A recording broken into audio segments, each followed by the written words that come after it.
ঈদ ঈদ ঈদ ঈদ কিন্তু হয়ে গেল। যাই হোক, ঈদের দিনটা কিন্তু আমার একদমই ভালো কাটেনি এবছর। তো হে এভরিওয়ান, আসসালামু আলাইকুম, সবাইকে জানাই ঈদ মুবারক, সবাইকে ঈদের অনেক অনেক অনেক শুভেচ্ছা।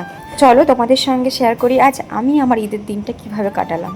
সকাল থেকে উঠেই তো শরীরটা অনেক খারাপ ছিল, প্রথমে ওআরএসের পানি খেয়ে নিয়ে আমি ঈদের দিনটা শুরু করেছিলাম।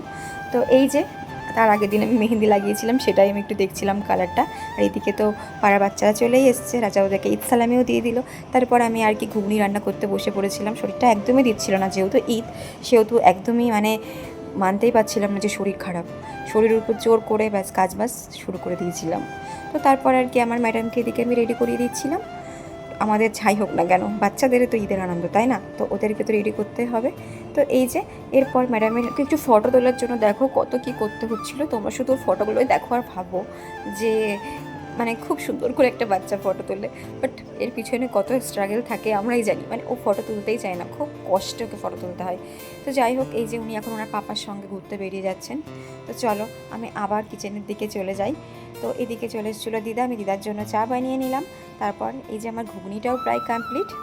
তো তারপর বাড়িতে চলে এসেছিলো কিছু গেস্ট, আমি ওদের জন্যই এখন ঘুগনি সেমাই এগুলো নিয়ে যাচ্ছিলাম। তারপরে এদিকে আমার চিকেনটাও কমপ্লিট, এখন আমি কিন্তু লুচি বেলার দিকে চলে এসেছি। তো এই যে আমার লুচি ভাজাটাও কিন্তু কমপ্লিট। এইগুলোই কিন্তু আজকে হবে আমাদের ঈদের দিনের সকালের ব্রেকফাস্ট। তো চলো, তারপর এদিকে আমি শিরখোরমা রান্না করার জন্য সমস্ত ড্রাই ফ্রুটসগুলোকে ভেজে নিচ্ছিলাম। এটা কিন্তু আমার ঈদের সব থেকে ফেভারিট রেসিপি, এটা সব থেকে আমি খেতে ভালোবাসি ঈদের দিন।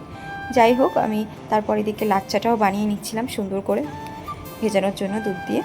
তো এই যে আমার প্লেটার রেডি, ঈদ প্লেটার। তবে দুঃখের বিষয়, খেতে ইচ্ছা করলাম, এগুলো খেতে পারিনি। যাই হোক, তারপরে এই যে একটু শুয়ে পড়েছিলাম, শরীরটা আর দিচ্ছিল না। তারপর আর কি সন্ধ্যাবেলা উঠে মামামকে একটু রেডি করে দিলাম, যেহেতু আমাদের পাড়ায় একটা ছোটোখাটো অনুষ্ঠান থাকে, ও সেখানেই যাচ্ছিলো। আবার দেখো আরমান কোয়েজ লাইকে কী সেজেছে।